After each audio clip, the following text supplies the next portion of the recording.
നമസ്കാരം. ദിനം പ്രതി കുത്തഴിഞ്ഞുകൊണ്ടിരിക്കുന്ന അഴിമതിയുടെ ചെളിക്കുണ്ടിൽ വീണുമറിയുന്ന പിണറായി ഭരണത്തിൽ നട്ടെല്ലുള്ള ഒരു ജനപ്രതിനിധി എന്ന് ജനം മനസ്സുകൊണ്ട് അംഗീകരിച്ച ഒരാളാണ് MLA ശ്രീ ഗണേഷ് കുമാർ. തെറ്റ് കണ്ടാൽ തെറ്റാണ് എന്ന് പറയാൻ ആർജവമുള്ള നേതാവ്. ഇന്ദ്രനെയും ചന്ദ്രനെയും പേടിയില്ല എന്ന് വീമ്പ് പറയുന്ന പിണറായി വിജയൻ പോലും കണ്ടു പഠിക്കേണ്ടുന്ന വ്യക്തിത്വം. അതാണ് മലയാളി മനസ്സുകളിൽ ഗണേഷ് കുമാർ MLAക്കുള്ള സ്ഥാനം. സർക്കാരിന്റെ വിവാദമായ പല തീരുമാനങ്ങളിലും പരസ്യമായി വിയോജിപ്പറിയിച്ചിട്ടുള്ള ഭരണപക്ഷ MLA തന്നെയാണ് ഗണേഷ് കുമാർ. സഖാക്കളുടെ കോട്ടയിലെത്തിയിട്ടും പിണറായി വിജയനെ പോലും തൃണമായി കാണുന്ന നട്ടെല്ലിനുറപ്പുള്ള നേതാവ്. മിണ്ടാതിരുന്നുകൊണ്ട് ആരുടെയും പ്രീതി സമ്പാദിച്ചുകൊണ്ട് തനിക്ക് മന്ത്രിയാവേണ്ട എന്ന് തുറന്നു പറയാൻ ആർജവം കാട്ടിയ നേതാവ്. താനൊരു ക്രിസ്തുദൈവ വിശ്വാസിയാണ് എന്ന് അദ്ദേഹം തുറന്ന് സമ്മതിച്ചിട്ടുള്ളതാണ്. യേശുവിന്റെ മഹത്വം സാക്ഷ്യം ചൊല്ലാനും അദ്ദേഹം മടി കാണിച്ചിരുന്നില്ല. ഇപ്പോഴിതാ തന്റെ നിലപാടുകളെക്കുറിച്ച് തുറന്നു പറയുകയാണ് ഗണേഷ് കുമാർ. വിശ്വാസിയായ താൻ യേശുവിൽ അടിയുറച്ച് വിശ്വസിക്കുന്നുവെന്നും മഹാത്മാഗാന്ധി പോലും യേശുക്രിസ്തുവിന്റെ പാതയിലാണ് സഞ്ചരിച്ചത് എന്നും അദ്ദേഹം പറഞ്ഞു. അദ്ദേഹത്തിന്റെ വാക്കുകളിലേക്ക്. വെറുപ്പ് കൊണ്ടൊന്നും നേടാനില്ല, നീ ക്ഷമിക്കുമെന്നാണ്. എല്ലാവരോടും നീ ക്ഷമിച്ചാൽ നിന്റെ തെറ്റുകളോട് ദൈവം പൊറുക്കും എന്നാണ് പറയുന്നത്. തെറ്റുപറ്റാത്ത മനുഷ്യനില്ല. എനിക്കും തെറ്റുപറ്റിയിട്ടുണ്ടായിരിക്കും, ഇപ്പം പറ്റുന്നുണ്ടായിരിക്കും, ഇനി പറ്റുമായിരിക്കും, അറിഞ്ഞൂടാ. പക്ഷേ ദൈവം എന്നോട് പൊറുക്കണമെങ്കിൽ ഞാൻ മറ്റുള്ളവരെല്ലാം പുറത്ത് സ്നേഹത്തോടെ പോകണം എന്നുള്ളതാണ്. ഞാൻ ഒരാളോടും മനസ്സിൽ ഒരു പകയും വയ്ക്കില്ല, ഒരു വിളക്കമല്ല ആരോടും. അങ്ങനെ ഒരാളോടും ഞാൻ പറയും. പിന്നെ എനിക്ക് സിൻസിയറിറ്റി കൂടുതലായിട്ട് ഞാൻ വല്ലതും പറയും. തെറ്റ് കണ്ടാൽ തെറ്റാന്ന് പറഞ്ഞു പോകും, അറിയാതെ. അത് എൻ്റെ ഒരു സ്വഭാവമായിപ്പോയി. അത് സിനിമയിൽ അഭിനയിക്കുമ്പോൾ എല്ലാവരും പറയും, അങ്ങനെ പറയില്ലേ, നമ്മൾ അവസരമൊക്കെ ഉണ്ടാക്കണ്ടേ, നമ്മൾ തന്ത്രപരമായി നിന്ന് നമ്മളെ ചാൻസ് ഒപ്പിക്കണ്ടേ എന്ന് പറയും. പക്ഷെ അങ്ങനെ എന്തോ തോന്നിയിട്ടില്ല, ദൈവം എന്നോട് അങ്ങനെ തോന്നിപ്പിച്ചിട്ടില്ല.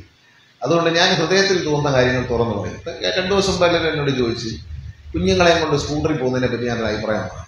കുഞ്ഞുങ്ങളെയും കൊണ്ട് സ്കൂട്ടറിൽ പോകുമ്പം 2 പിള്ളേരുണ്ട്, നമ്മൾ സ്കൂളിൽ കൊണ്ടുപോകുമ്പോൾ അത് ഫൈനടിച്ച് കൈ തരുന്നത് ശരിയല്ല എന്ന് ഞാൻ പറഞ്ഞപ്പോൾ എന്നോട് പലരും ചോദിച്ചു, മന്ത്രിയൊക്കെ ആവണ്ടേ, മുഖ്യമന്ത്രിക്ക് ദേഷ്യം വല്ലതും തോന്നിയാലോ എന്ന് ചോദിച്ചിട്ടുണ്ട്. ഞാൻ പറഞ്ഞു, അദ്ദേഹത്തിന് ഒരു ദേഷ്യവും തോന്നില്ല, സത്യം പറയുന്നതിന് ആരും ദേഷിക്കേണ്ട. പിന്നെ മന്ത്രിയാവാൻ വേണ്ടി സത്യം പറയാതിരിക്കുന്നത് ശരിയല്ല. കാരണം സിനിമയിൽ നിന്നൊക്കെ അഭിനയിക്കുന്ന സമയത്ത് വല്ല സത്യങ്ങളൊക്കെ വിളിച്ചു പറയാൻ പറയും, ചാൻസ് പോകും പടത്തിലേക്ക്.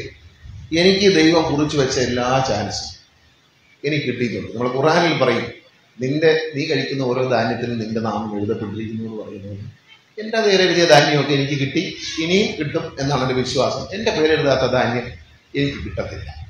ഞാൻ എന്തിനാണ് അസത്യം പറഞ്ഞു ഒരു അപ്രീതികരമായ കാര്യങ്ങൾ?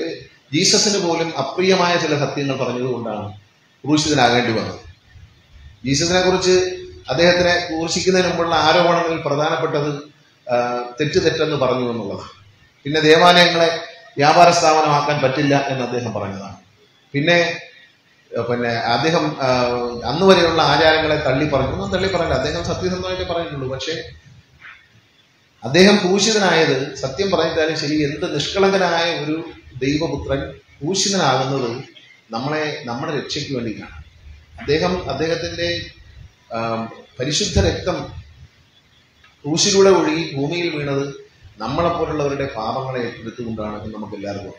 അത്രയും വലിയ ത്യാഗം നമ്മുടെ പറഞ്ഞു കേട്ട ഒരു കാലത്തും 2000 വർഷങ്ങൾക്ക് മുമ്പ് പോലും ദൈവപുത്രൻ ചെയ്ത പോലും ത്യാഗം ചെയ്തിട്ടില്ല. അപ്പൊ ആ ത്യാഗം എത്ര വലുതാണ്. തനിക്കൊന്നും നേടാനില്ലാതെ താൻ നന്മയ്ക്ക് വേണ്ടി ദൈവത്തിന്റെ വചനങ്ങൾ പ്രചരിപ്പിക്കാൻ വേണ്ടി മാത്രം ത്യാഗം ചെയ്ത് ക്രൂശിതനായി വേദന അനുഭവിച്ച് നമുക്ക് വേണ്ടി മരിച്ച യേശുവിന്റെ പുറകിൽ ജീവിക്കുന്നവരാണ്. ഞാൻ എപ്പോഴും പറയാറുണ്ട്, ഇന്ത്യക്ക് സ്വാതന്ത്ര്യം വാങ്ങിച്ചെന്ന മഹാത്മാഗാന്ധി അഹിംസയാണ് എടുത്തത്, യേശുവിന്റെ അതേ അഹിംസ.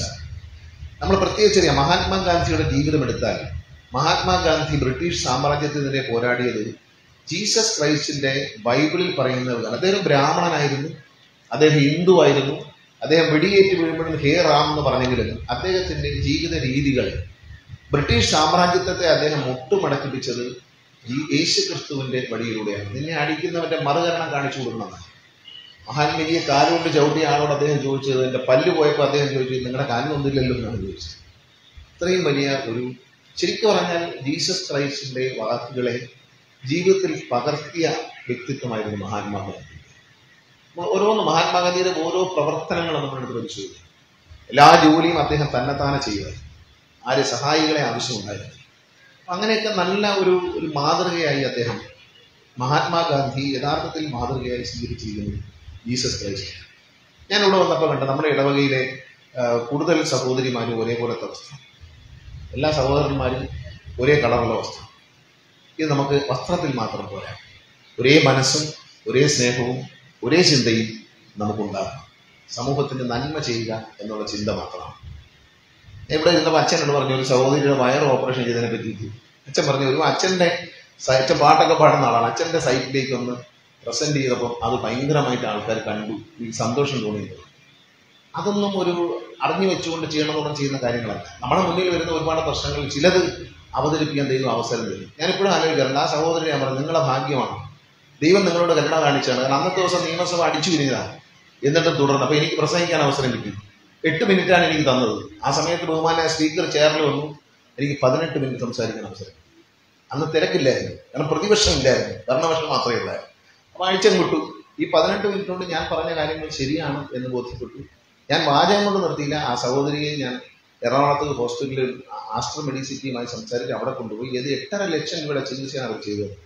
ഇപ്പം അവർ സുഖം പ്രാപിച്ചു. കഴിഞ്ഞ വെള്ളിയാഴ്ച അവരെ ചെക്കപ്പ് ചെയ്യുമ്പോൾ പറഞ്ഞത്, ഇനി മരുന്നൊന്നും കഴിക്കില്ല, ഇനി ആരോഗ്യത്തിന് വേണ്ടിയല്ല വൈറ്റമിൻ ഗുളികയാണെങ്കിൽ വേണമെങ്കിൽ കഴിച്ചോളൂ എന്നാണ് ഡോക്ടർ പറഞ്ഞത്. അദ്ദേഹം അത് കഴിഞ്ഞ് ഡോക്ടറിനോട് സംസാരിക്കുകയും ചെയ്തു.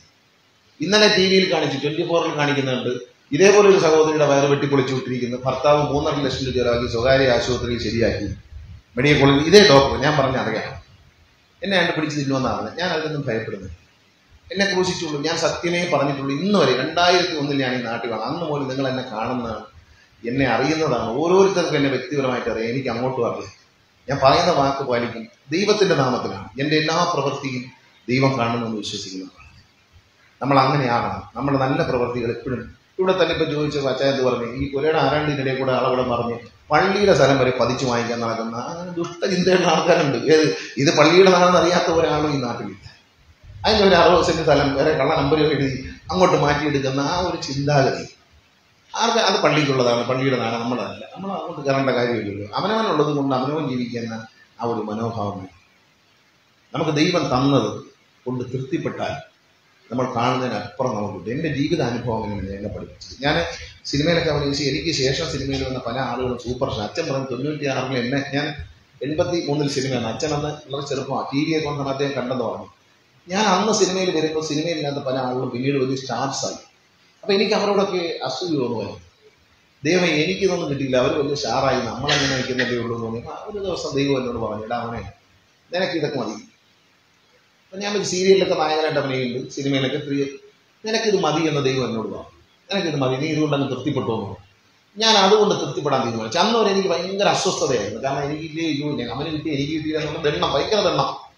അങ്ങനെ ഞാൻ വിചാരിച്ചു, ശരി, അവർക്കുള്ളത് ദൈവം അവർക്കുള്ളത്, എനിക്കുള്ളത് ഇത് മതി, ഇതുകൊണ്ട് ഞാൻ അങ്ങ് സംതൃപ്തനാണെന്ന് തീരുമാനിച്ചു. അതിനുശേഷം ഒരു സിനിമാക്കാരനും കിട്ടാത്ത ഒരു MLA യുടെ സ്ഥാനം കേരളത്തിൽ കിട്ടി, ഒരു മന്ത്രിയുടെ സ്ഥാനം കേരളത്തിൽ കിട്ടി.